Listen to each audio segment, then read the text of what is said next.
नमस्कार, मैं राहुल गौड़। मेरे पॉडकास्ट मझधार पर आपका स्वागत है। यहाँ मैं आपको साहित्य की विभिन्न विधाओं जैसे कहानी, कविताएं, व्यंग, संस्मरण, निबंध आदि के रोचक, अर्थपूर्ण, मज़ेदार और हृदयस्पर्शी अंश पढ़कर सुनाता हूँ। कृपया मेरे पॉडकास्ट को रेट करें और पसंद आए तो फॉलो करें, शेयर भी करें। आपको नए साल 2023 की बहुत बधाई और शुभकामनाएं। नए साल के पहले एपिसोड में मैं आपको 55 साल पुराने एक कालजयी व्यंग्य उपन्यास राग दरबारी के कुछ अंश पढ़कर सुना रहा हूं। यह उपन्यास श्रीलाल शुक्ल जी ने लिखा है, जो एक साहित्यकार होने के साथ एक ब्यूरोक्रेट भी थे। 1968 में लिखे इस उपन्यास में एक काल्पनिक गांव शिवपालगंज के बहाने शुक्ल जी ने उस समय शासन तंत्र की विफलता, कुव्यवस्था, भ्रष्टाचार और राजनीति व समाज की मूल्य विहीनता पर करारा व्यंग किया है। उपन्यास को 1970 में साहित्य अकादमी पुरस्कार मिला था। शुक्ल जी का निधन 2011 में हुआ। पर जहां जहां भारतीय समाज और शासन तंत्र का आज भी इंटरफेस होता है, ये उपन्यास वहां आज भी पूरी तरह प्रासंगिक है। इस उपन्यास में राजनीति है, कॉलेज है, कोऑपरेटिव है, नेता हैं, छात्र हैं, सरपंच हैं, दारोगा हैं, प्रेम प्रसंग है, खेती है, मेले हैं, बस अड्डा है, पहलवानी है, मतलब किसी भी गांव कस्बे का माइक्रोकॉस्म है। इस किताब को मैंने पहले कोई 30-35 साल पहले पढ़ा था। तब से लेकर आज तक कई बार पढ़ चुका हूं और हमेशा सोचता हूं कि जैसे अंग्रेजी भाषा के व्यंग यस मिनिस्टर या the Hitchhiker's Guide to the Galaxy विश्व भर में लोकप्रिय हैं, उसी प्रकार एक अच्छे अनुवाद के सहारे राग दरबारी हिंदी भाषा की तरह अंग्रेजी भाषा में भी कल्ट क्लासिक का दर्जा पा सकती है। इस उपन्यास पर आधारित एक लोकप्रिय सीरियल दूरदर्शन पर 1986 में आया था, पर दुख की बात यह है कि उसके बाद इसका कोई अंश यूट्यूब पर भी नहीं मिलता है। हाँ, अच्छी बात यह है कि राजकमल प्रकाशन इस किताब के नए संस्करण निरंतर निकालता रहता है और मेरा आग्रह है कि आप इसे खरीदें, अपने पास संजो के रखें और पढ़ें। आइए इस पुस्तक के कुछ अंश सुनते हैं। पहले अंश में एक बस अड्डे का मनोहारी दृश्य खींचा गया है। अगर आप कभी महानगरों से जरा भी हटके किसी कस्बे में भी पहुंचे होंगे तो आप इस किस्म के बस अड्डों से निश्चित ही वाकिफ होंगे। मैं अंश शुरू करता हूं। हमारे न्याय शास्त्र की किताबों में लिखा है कि जहां जहां धुआं होता है वहां वहां आग होती है। वहीं यह भी बढ़ा देना चाहिए कि जहां बस का अड्डा होता है वहां गंदगी होती है। शिवपालगंज के बस अड्डे की गंदगी बड़े नियोजित ढंग की थी। गंदगी प्रसार योजना को आगे बढ़ाने वाले कुछ प्राकृतिक साधन वहां पहले ही से मौजूद थे। अड्डे के पीछे एक समुद्र था, यानी कम से कम एक झील थी जो बरसात में समुद्र सी दिखती थी। दरअसल यह झील भी नहीं थी। जाड़ों में वह झील थी, बाद में छोटा सा पोखर बन जाती थी। गंदगी की सप्लाई का वह एक नैसर्गिक साधन था। शाम सवेरे वह जनता को खुली हवा देता था और खुली हवा के शौचालय की हैसियत से भी इस्तेमाल होता था। सुबह होते ही शर्मदार के लिए सीख की आड़ काफी होती है, इस सिद्धांत पर वहां उगने वाली घास के हर तिनके के पीछे एक एक शर्मदार आदमी छिपा हुआ नजर आता था। बहुत से ऐसे भी लोग थे जो भाइयों और बहनों, मेरे पास छिपाने को कुछ नहीं है वाली सच्चाई से बिल्कुल खुले में बैठकर और सीख की आड़ भी न लेकर अपने आप को पेश करने लगते थे। इस मौके से फायदा उठाने के लिए शिवपालगंज के सभी पालतू सुअर सवेरे सवेरे उधर ही पहुंच जाते थे। वे आदमियों द्वारा पैदा की हुई गंदगी को आत्मसात करते, उसे इधर उधर छितराते और वहां की हवा को बदबू से बोझिल बनाने की कोशिश करते। पोखर के ऊपर से उड़कर कस्बे की ओर आने वाली हवा, जिसका कभी भवभूति ने वीचिवातः शीकरच्छोदशीतः के रूप में अनुभव किया होगा, बस के अड्डे पर बैठे हुए मुसाफिर को नाक पर कपड़ा लगाए रखने रहने के लिए मजबूर कर देती थी। गांव सुधार के धुरंधर विद्वान उधर शहर में बैठकर गांव में शौचालयों की समस्या पर गहन विचार कर रहे थे और वास्तव में 1937 से अब तक विचार ही विचार करते आ रहे थे। इधर बस के अड्डे पर बैठे हुए मुसाफिर नाक पर कपड़ा लपेटकर कभी जैन धर्म स्वीकार करने को तैयार दिखते, कभी सुअरों की गुरगुराहट सुनते हुए वाराह अवतार की कल्पना में खो जाते। वातावरण बदबू और धार्मिक संभावनाओं से भरा पूरा था। सुअरों के झुंड सड़क पर निकलते समय आदमियों की नकल करते। वे दाएं बाएं चलने का ख्याल न करके सड़क पर निकलने वाली हर सवारी के ठीक आगे चलते हुए नजर आते और आपसी ठेलठाल में कॉलेज के लड़कों को भी मात देते।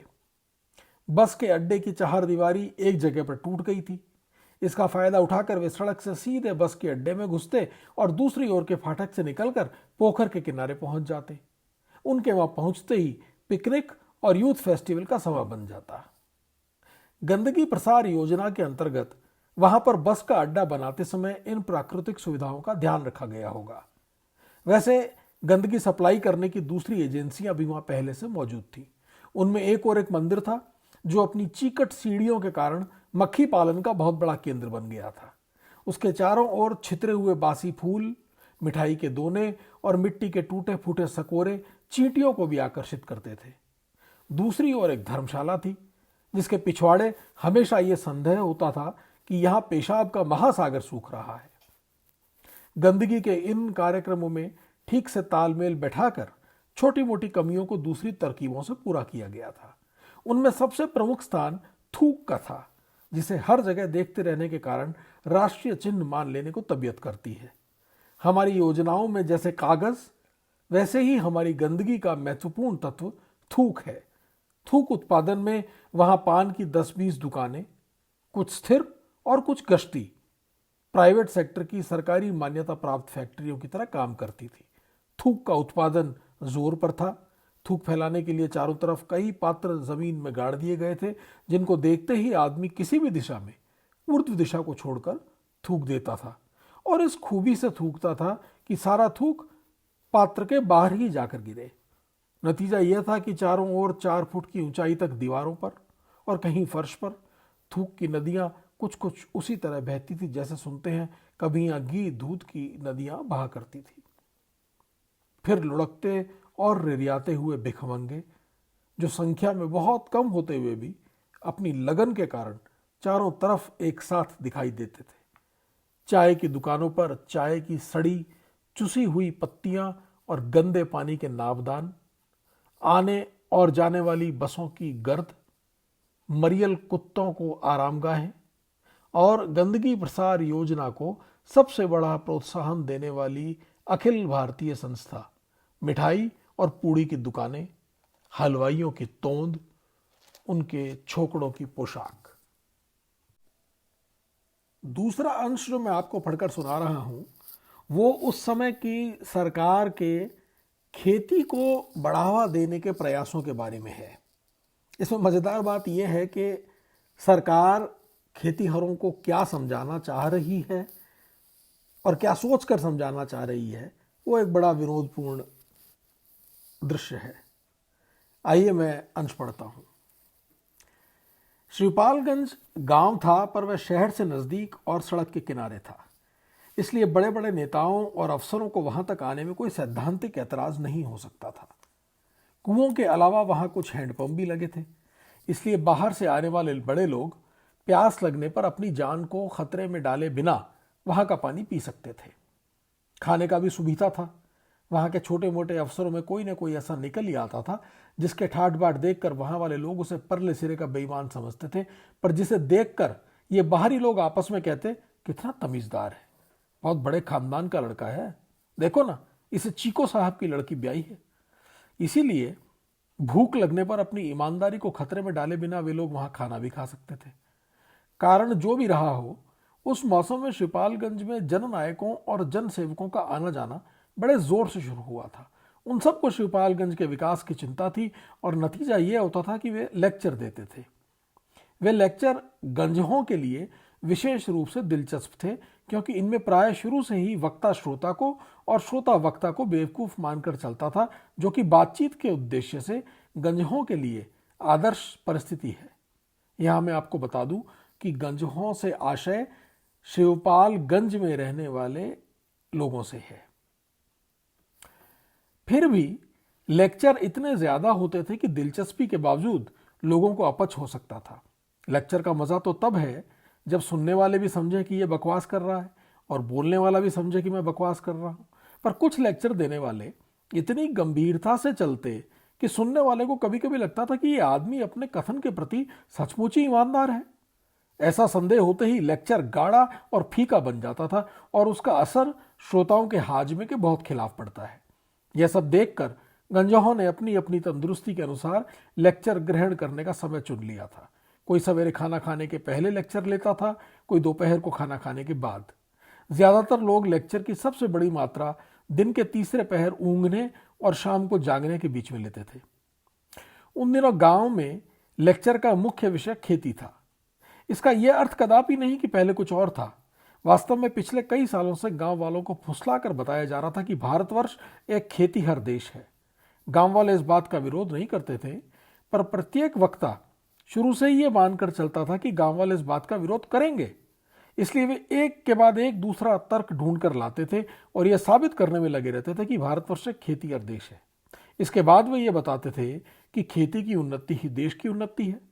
फिर आगे की बात बताने के पहले ही प्राय दोपहर के खाने का वक्त हो जाता और वह तमीजदार लड़का जो बड़े संपन्न घराने की औलाद हुआ करता था और जिसको चीको साहब की लड़की ब्याही रहा करती थी, वक्ता की पीठ का कपड़ा खींच खींच कर इशारे से बताने लगता कि चाचा जी खाना तैयार है। कभी कभी कुछ वक्तागण आगे की बात भी बता ले जाते थे और तब मालूम होता था कि उनकी आगे की और पीछे की बात में कोई फर्क नहीं था, क्योंकि घूम फिरकर बात यही रहती थी कि भारत एक खेतीहर देश है, तुम खेतीहर हो, तुमको अच्छी खेती करनी चाहिए, अधिक अन्न उपजाना चाहिए। प्रत्येक वक्ता इसी संदेह में गिरफ्तार रहता था कि काश्तकार अधिक अन्न नहीं पैदा करना चाहते। लेक्चरों की कमी विज्ञापनों से पूरी की जाती थी और एक तरह से शिवपालगंज में दीवारों पर चिपके या लिखे हुए विज्ञापन वहां की समस्याओं और उनके समाधानों का सच्चा परिचय देते थे। मिसाल के लिए समस्या थी कि भारतवर्ष एक खेतीहर देश है और किसान बदमाशी के कारण अधिक अन्न नहीं उपजाते। इसका समाधान यह था कि किसानों के आगे लेक्चर दिए जाए और उन्हें अच्छी अच्छी तस्वीरें दिखाई जाए। उनके द्वारा उन्हें बताया जाए कि तुम अगर अपने लिए अन्न नहीं पैदा करने चाहते हो तो देश के लिए करो। इसी से जगह जगह पोस्टर चिपके हुए थे जो काश्तकारों से देश के लिए अधिक अन्न पैदा कराना चाहते थे। लेक्चरों और तस्वीरों का मिला जुला असर काश्तकारों पर बड़े जोर से पड़ता था और भोले से भोला काश्तकार भी मानने लगता था कि हो न हो इसके पीछे भी कोई चाल है। शिवपालगंज में उन दिनों एक ऐसा विज्ञापन खास तौर से मशहूर हो रहा था जिसमें एक तंदुरुस्त काश्तकार सिर पर अंगोछा बांधे, कानों में बालियां लटकाए और बदन पर मिर्जई पहने गेहूं की ऊंची फसल को हंसी से काट रहा था। एक औरत उसके पीछे खड़ी हुई अपने आप से बहुत खुश कृषि विभाग के अफसरों वाली हंसी हंस रही थी। नीचे और ऊपर अंग्रेजी और हिंदी अक्षरों में लिखा था, अधिक अन्न उपजाओ। मिर्जई और बाली वाले काश्तकारों में जो अंग्रेजी के विद्वान थे उन्हें अंग्रेजी इबारत से और जो हिंदी के विद्वान थे उन्हें हिंदी से परास्त करने की बात सोची गई थी। और जो दो में से एक भी भाषा नहीं जानते थे वे भी कम से कम आदमी और औरत को तो पहचानते ही थे। उनसे आशा की जाती थी कि आदमी के पीछे हंसती हुई औरत की तस्वीर देखते ही वे उसकी ओर पीठ फेर कर दीवानों की तरह अधिक अन्न उपजाना शुरू कर देंगे। यह तस्वीर शिवपालगंज में आजकल कई जगह चर्चा का विषय बनी थी, क्योंकि यहाँ वालों की निगाह में तस्वीर वाले आदमी की शक्ल कुछ कुछ बद्री पहलवान से मिलती थी। औरत की शक्ल के बारे में गहरा मतभेद था। वह गांव की देहाती लड़कियों में से किसकी थी यह अभी तय नहीं हो पाया था। एक विज्ञापन भोले भाले ढंग से बताता था कि हमें पैसा बचाना चाहिए। पैसा बचाने की बात गांव वालों को उनके पूर्वज मरने के पहले ही बताए गए थे और लगभग प्रत्येक आदमी को अच्छी तरह मालूम थी। इसमें सिर्फ इतनी नवीनता थी कि यहां भी देश का जिक्र था। कहीं कहीं इशारा किया गया था कि अगर तुम अपने लिए पैसा नहीं बचा सकते तो देश के लिए बचाओ। बात बहुत ठीक थी, क्योंकि सेठ साहूकार, बड़े बड़े ओहदेदार, वकील, डॉक्टर ये सब तो अपने लिए पैसा बचा ही रहे थे। इसलिए छोटे छोटे किसानों को देश के लिए पैसा बचाने में क्या एतराज हो सकता था। सभी इस बात से सिद्धांत रूप में सहमत थे कि पैसा बचाना चाहिए। पैसा बचाकर किस तरह कहाँ जमा किया जाएगा वे बातें भी विज्ञापनों और लेक्चरों में साफ तौर पर बताई गई थी और लोगों को उनसे भी कोई आपत्ति न थी। सिर्फ लोगों को यही नहीं बताया गया था कि कुछ बचाने के पहले तुम्हारी मेहनत के एवज में तुम्हें कितना पैसा मिलना चाहिए। पैसे की बचत का सवाल आमदनी और खर्च से जुड़ा हुआ है। इस छोटी सी बात को छोड़कर बाकी सभी बातों पर इन विज्ञापनों में विचार कर लिया गया था और लोगों ने इनको इस भाव से स्वीकार कर लिया था कि ये बेचारे दीवार पर चुपचाप चिपके हुए हैं, न दाना मांगते हैं, न चारा, न कुछ लेते हैं, न देते हैं। चलो इन तस्वीरों को छेड़ो नहीं। पर रंगनाथ को जिन विज्ञापनों ने अपनी ओर खींचा वे पब्लिक सेक्टर के विज्ञापन न थे, प्राइवेट सेक्टर की देन थी। उनसे प्रकट होने वाली बातें कुछ इस प्रकार थी। उस क्षेत्र में सबसे ज्यादा व्यापक रोग दाद है। एक ऐसी दवा है जिसको दाद पर लगाया जाए तो उसे जड़ से आराम पहुंचता है, मुंह से खाया जाए तो खांसी जुकाम दूर होता है, बताशे में डालकर पानी से निगल लिया जाए तो हैजे में लाभ पहुंचता है। ऐसी दवा दुनिया में कहीं नहीं पाई जाती। उसके आविष्कारक अब भी जिंदा हैं। यह विलायत वालों की शरारत है कि उन्हें आज तक नोबेल पुरस्कार नहीं मिला है। इस देश में और भी बड़े बड़े डॉक्टर हैं जिनको नोबेल पुरस्कार नहीं मिला है। एक कस्बा जहानाबाद में रहते हैं और चूंकि वहां बिजली आ चुकी है इसलिए वे नामर्दी का इलाज बिजली से करते हैं। अब नामर्दों को परेशान होने की जरूरत नहीं है। एक दूसरे डॉक्टर जो कम से कम भारतवर्ष में तो मशहूर हैं ही, बिना ऑपरेशन के अंड वृद्धि का इलाज करते हैं।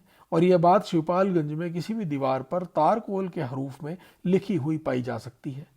वैसे बहुत से विज्ञापन बच्चों में सूखा रोग, आंखों की बीमारी और पेचिश आदि से भी संबद्ध है, पर असली रोग संख्या में कुल 3 ही है: दाद, अंडवृद्धि और नामर्दी। और इनके इलाज की तरकीब शिवपालगंज के लड़के अक्षर ज्ञान पा लेने के बाद ही दीवारों पर अंकित लेखों के सहारे जानना शुरू कर देते हैं। अगले अंश में उपन्यास के एक मुख्य पात्र वैद्य जी अपने पुत्र रुप्पन बाबू और स्थानीय कॉलेज के प्रिंसिपल, जो कि उनके भक्त भी हैं, के साथ शहर के बाजार में आए हैं। सुनिए। वे लोग बाजार में आ गए थे। आज भी हिंदुस्तानी शहरों में 2 तरह के बाजार होते हैं, एक काले यानी नेटिव लोगों का और दूसरा गोरा शाही बाजार। यह दूसरे किस्म का बाजार था। यहाँ अंग्रेजी सिनेमा घर, शराब खाने, होटल और चमकदार दुकानें थी। बिजली के झिलमिलाते हुए विज्ञापन थे जिनके प्रिय विषय सिगरेट और शराब थे। यहाँ आकर लगता था कि देश में रोटियां भले ही न मिलें, केक इफरात से मिल जाते हैं, और अगर तुम्हारा गला पानी न मिलने के कारण सूख रहा है तो तुम बियर पीकर तरोताज़ा हो सकते हो, और अगर ज़रूरत पड़े तो मद्य निषेध पर भाषण भी फटकार सकते हो। संक्षेप में यहाँ आने से यही लगता था कि तुम्हें खाने पीने, पहनने ओढ़ने का कष्ट तभी तक है जब तक कि तुम जनता हो, और अगर तुम इन कष्टों से छुटकारा चाहते हो तो जनतापन छोड़कर बड़प्पन हथियाने की कोई तरकीब निकालो। एक जगह फुटपाथ पर धोती कुर्ता टोपी वाले 4-6 महाशय टहल टहल कर गप लड़ा रहे थे और अपने आप से बहुत खुश थे।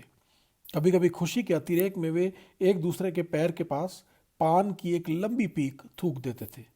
रुप्पन बाबू, जिनका जन्म अंग्रेजों भारत छोड़ो का नारा बुलंद हो जाने के बाद हुआ था, बड़े विश्वास से बोले, खुदा अपने गधों को जलेबियां खिला रहा है, हर शाख पे उल्लू बैठा है।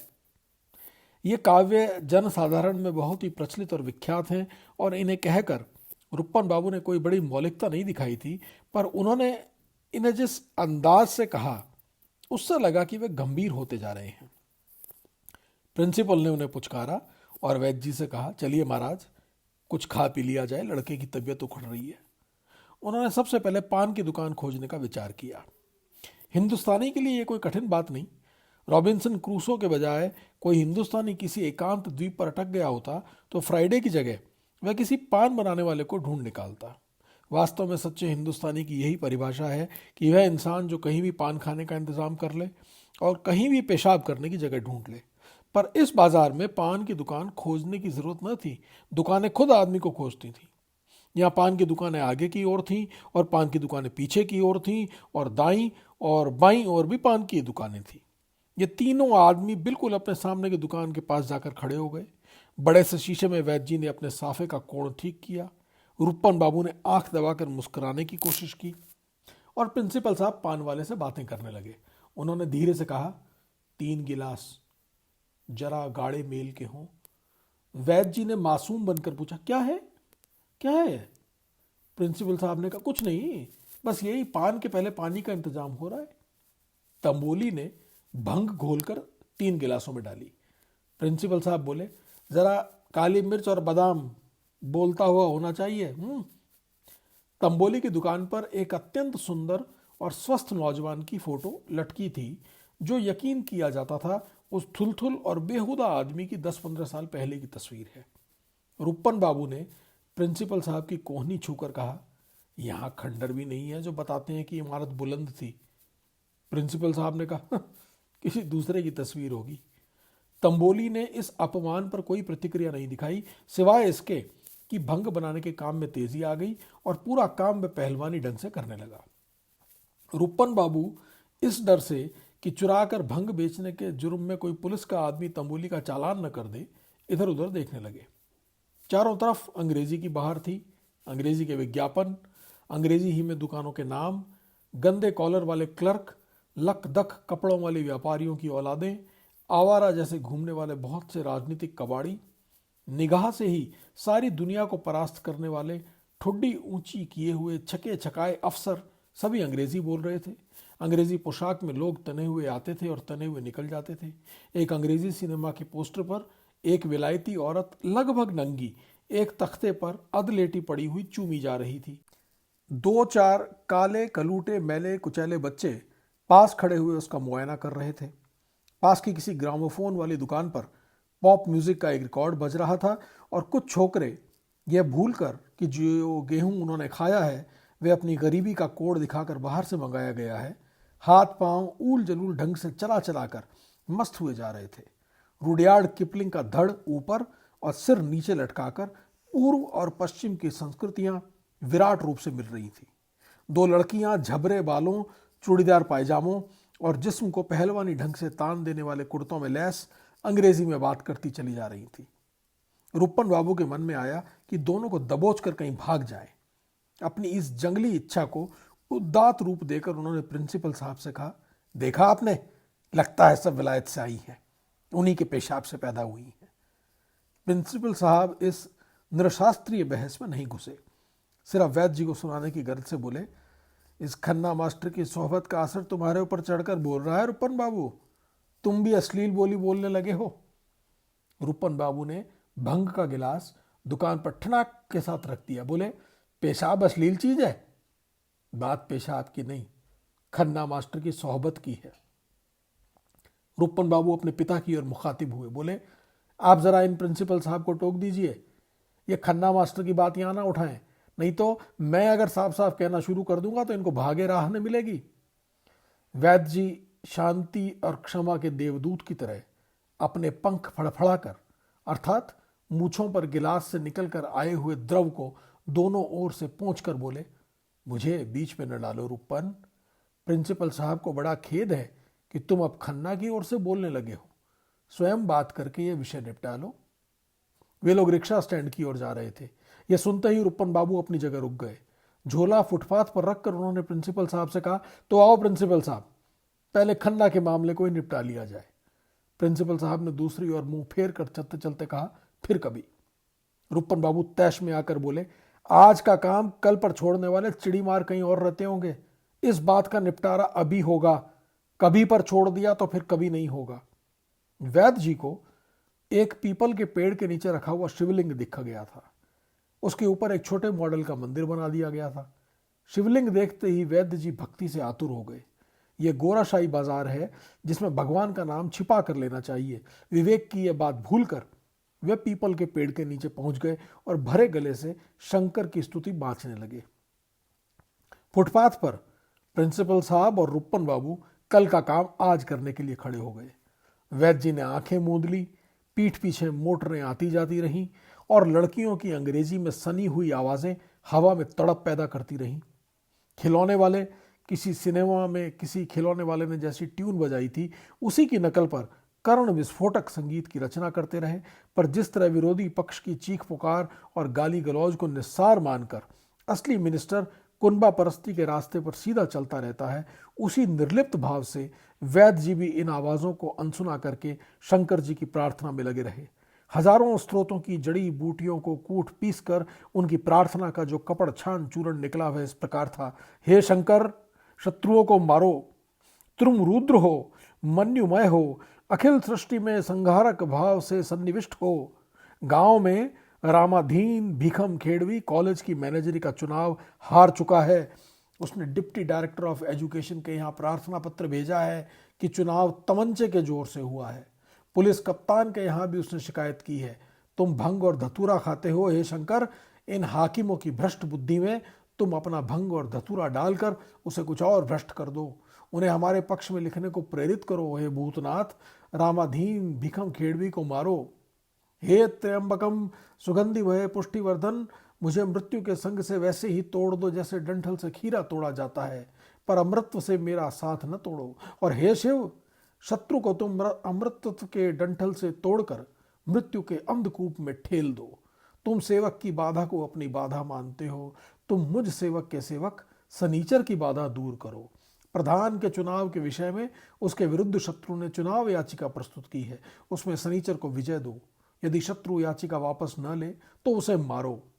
हे उमापति जगत कारण पन्नग भूषण शिव, राम स्वरूप कोऑपरेटिव सुपरवाइजर के सवाल को उठाकर शत्रुगण यूनियन में गबन की बात कर रहे हैं। वे चिल्ला रहे हैं कि उसमें मेरा भी हाथ था। कोऑपरेटिव इंस्पेक्टर नीच, धूर्त एवं ईमानदार है और इस हाथ चढ़ नहीं रहा है। पिछली बार में मुझे अकेले में भय दिखा गया है, तुम इस कोऑपरेटिव इंस्पेक्टर को मारो। हे रुद्र, दिविलोक में तुम्हारा अस्त्र वर्षा है, अंतरिक्ष में तुम्हारा अस्त्र वायु है, भूलोक में तुम्हारा अस्त्र अन्न है। शत्रु को तुम चाहे बिजली गिराकर, चाहे आंधी चलाकर, चाहे कॉलरा या गैस्ट्रोएंट्राइटिस से, जिस किसी अस्त्र से तुम्हें सुविधा हो उसी से मारो। हे शिव, हे महेश, मैं तुम्हारा ध्यान करता हूँ। तुम परानंदमय हो, अपने तेज से नभोवकाश को व्याप्त किए हो, अतीन्द्रिय हो, सूक्ष्म हो, अनंत हो, आद्य हो, निसंग हो, निर्लिप्त हो। इसलिए हे शिव, शत्रुओं को मारो। वैद्य जी ने बड़ी ही दीनता से शंकर की वंदना की। इतने बड़े शहर में तरक्की और तरमाल पाने की इच्छा से पीड़ित सैकड़ों अफसर सवेरे 5 घंटे तक पूजा घर में बैठे बैठे जितनी दीनता एक साथ मिलकर भी नहीं निकाल पाते होंगे, उससे ज्यादा दीनता अकेले वैद्य जी ने रास्ते में खड़े खड़े 5 मिनट के भीतर निकालकर शंकर जी के सामने पेश कर दी। पर इफरात हो जाने के कारण उनका बाजार भाव गिर गया है। शायद इसीलिए दीनता की उत्तम क्वालिटी और मात्रा का शंकर जी पर कोई प्रत्यक्ष प्रभाव नहीं पड़ा। शिवलिंग जैसा था वैसा ही अटल रहा, उससे एक चिंगारी तक नहीं निकली, एक माला तक नीचे नहीं खिसकी। वैद्य जी ने जब आंख खोली तो देखा भौतिक जगत वैसा ही है जैसा उनकी आंखें मूंदने के पहले था। फर्क यही था कि 10 गज की दूरी पर रूपन बाबू चीख चीख कर प्रिंसिपल से बात कर रहे थे।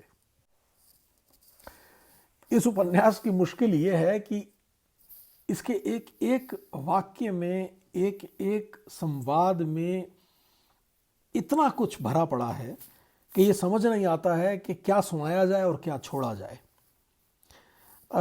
हार कर मैं इस एपिसोड को समाप्त करने से पहले एक छोटा सा अंश और आपके सामने रखूंगा, जिसमें कि वैद्य जी सपने में कुछ सोच रहे हैं और कुछ बातें कर रहे हैं।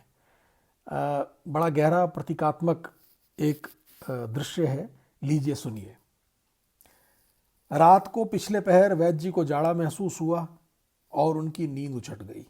च्यवनप्राश, स्वर्ण भस्म और बादाम पाक इत्यादि की मिली जुली किलेबंदी को तोड़कर जाड़ा उनकी खाल के भीतर घुसाया और मांस की मोटी तहों को भेदता हुआ हड्डियों की मज्जा तक जा पहुंचा। उन्होंने लिहाफ अच्छी तरह से लपेटने की कोशिश की और उसी के साथ याद किया कि अकेले लेटने में बिस्तर ज्यादा ठंडा रहता है। इस याद के बाद यादों का एक तांता सा लग गया, जिसका व्यावहारिक लाभ यह हुआ कि उन्हें तंद्रा ने घेर लिया। थोड़ी देर शांति रही, पर कुछ देर बाद ही पेट के अंदर हवा ने क्रांति मचानी शुरू कर दी। जिस्म के ऊपरी और निचले हिस्सों से वह बार बार विस्फोटक आवाजों में निकलने लगी। उन्होंने लिहाफ दबाकर करवट बदली और अंत में क्रांति का एक अंतिम विस्फोट सुनते हुए वे फिर तंद्रालीन हो गए। देखते देखते क्रांति की हवा कुतिया की तरह दुम हिलाती हुई सिर्फ उनके नथनों से खर्राटों के रूप में आने लगी, जाने लगी। वे सो गए। तब उन्होंने प्रजातंत्र का सपना देखा। उन्होंने देखा कि प्रजातंत्र उनके तख्त के पास जमीन पर पंजों के बल बैठा है। उसने हाथ जोड़ रखे हैं, उसकी शक्ल हलवाहों जैसी है और अंग्रेजी तो अंग्रेजी, वह शुद्ध हिंदी भी नहीं बोल पा रहा है, फिर भी वह गिड़गिड़ा रहा है और वैद्य जी उसका गिड़गिड़ाना सुन रहे हैं। वैद्य जी उसे बार बार तख्त पर बैठने के लिए कहते हैं और समझाते हैं कि तुम गरीब हो तो क्या हुआ, हो तो हमारे रिश्तेदार ही। पर प्रजातंत्र उन्हें बार बार हुजूर और सरकार कहकर पुकारता है। बहुत समझाने पर प्रजातंत्र उठकर उनके तख्त के कोने पर आ जाता है और जब उसे इतनी सांत्वना मिल जाती है कि वह मुंह से कोई तुक की बात निकाल सके तो वह वैद्य जी से प्रार्थना करता है, मेरे कपड़े फट गए हैं, मैं नंगा हो रहा हूँ। इस हालत में मुझे किसी के सामने निकलते हुए शर्म लगती है, इसलिए हे वैद्य महाराज, मुझे एक साफ सुथरी धोती पहनने को दे दो। वैद्य जी बद्री पहलवान को अंदर से एक धोती लाने को कहते हैं, पर प्रजातंत्र इनकार में सिर हिलाने लगता है। वह बताता है कि मैं आपके कॉलेज का प्रजातंत्र हूँ और आपने यहाँ की सालाना बैठक बरसों से नहीं बुलाई है। मैनेजर का चुनाव कॉलेज खुलने के दिन से आज तक नहीं हुआ है। इन दिनों कॉलेज में हर चीज़ फल फूल रही है, पर सिर्फ मैं ही एक कोने में पड़ा हुआ हूँ। एक बार कायदे से आप चुनाव करा दें, उसमें मेरे जिस्म पर एक नया कपड़ा आ जाएगा, मेरी शर्म ढक जाएगी। यह कहकर प्रजातंत्र बैठक के बाहर चला गया और वैद्य जी की नींद दोबारा उचट गई। जागते ही उन्होंने अपनी आंतरिक क्रांति का एक ताजा विस्फोट लिहाफ के अंदर पैताने की ओर सुना और एकदम तय किया कि देखने में चाहे कितना बांगड़ू लगे, पर प्रजातंत्र भला आदमी है और अपना आदमी है और उसकी मदद करनी ही चाहिए। उसे कम से कम एक नया कपड़ा दे दिया जाए ताकि 5 भले आदमियों में वह बैठने लायक हो जाए। लीजिए, ये कुछ अंश थे जो इस कालजयी कल्ट क्लासिक राग दरबारी में से मैंने आपको सुनाए। आशा है आपको पसंद आए होंगे। अगली बार अगले एपिसोड में मैं फिर कुछ और लेकर आपके लिए हाजिर होता हूँ। तब तक के लिए नमस्कार, धन्यवाद।